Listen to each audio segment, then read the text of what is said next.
readers. So today we are going to talk about how stories have a beginning, a series of events, a high point, and an ending.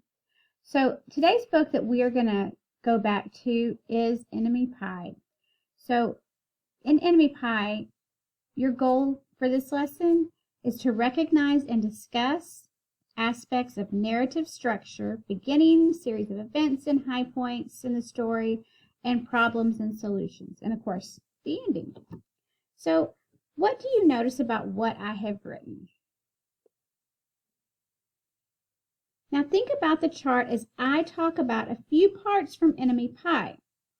Notice which parts I choose to talk about. So I'm going to talk a lot about Enemy Pie, and I want you to notice which parts that I wrote down and which parts I didn't. All right? So Mean Jeremy moved into the neighborhood. So the boy on the cover thinks that his whole summer's ruined. Dad tells him about making enemy pie to solve his problem. Dad says that before serving it, the boy must spend the day with Jeremy. The boy goes to Jeremy's house and they play together. They return to the boy's house to eat the enemy pie. Suddenly, the boy stops Jeremy from eating the bad pie. Then they notice that Dad is eating the pie, so they eat it too. Before Jeremy goes home, he invites the boy to come over the next day and go on the trampoline. So, I didn't write down all of those parts. So, which parts did I choose to include? So, what do you notice about the chart now? So, the very beginning, we know that Mean Jeremy moves into the neighborhood. And then these are events that happen before the high point. So we've talked about the high point now for 2 days, and we know that the high point in Enemy Pie is the boy stops Jeremy from eating the enemy pie. So I wrote down 2 events that I think are very important to the story.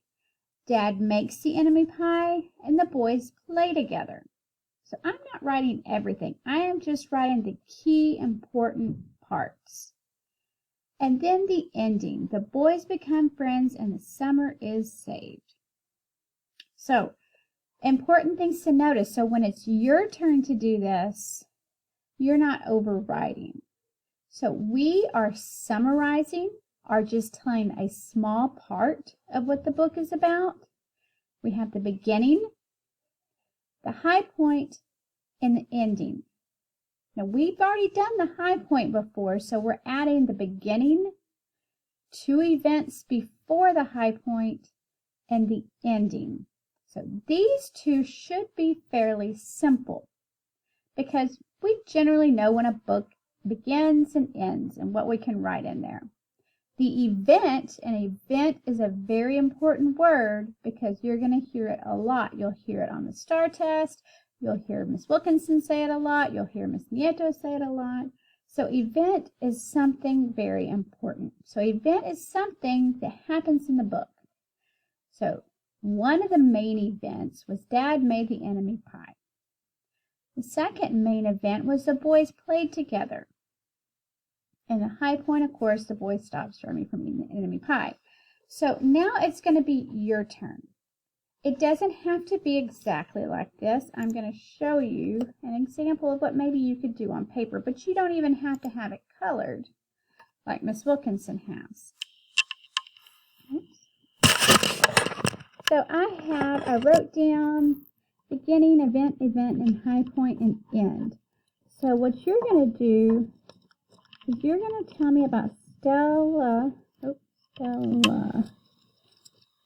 I'm not even sure how to spell that. Hold on 1 second.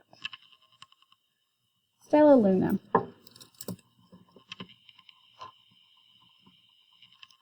I think it's 2 L's. And it's an A. Stella. Anyway, the point is that y'all are going to listen to Stellaluna for your interactive read aloud. And then you're going to tell me the beginning, 2 events that happened before that high point.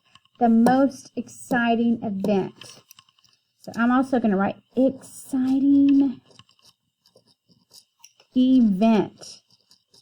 The most exciting event. Because these events might be kind of exciting, but the most exciting event goes at the top. and then the end. All right? So it doesn't have to be perfect. We're practicing this. This is your independent work. And I believe that you will do a great job. All right. Thank you, readers.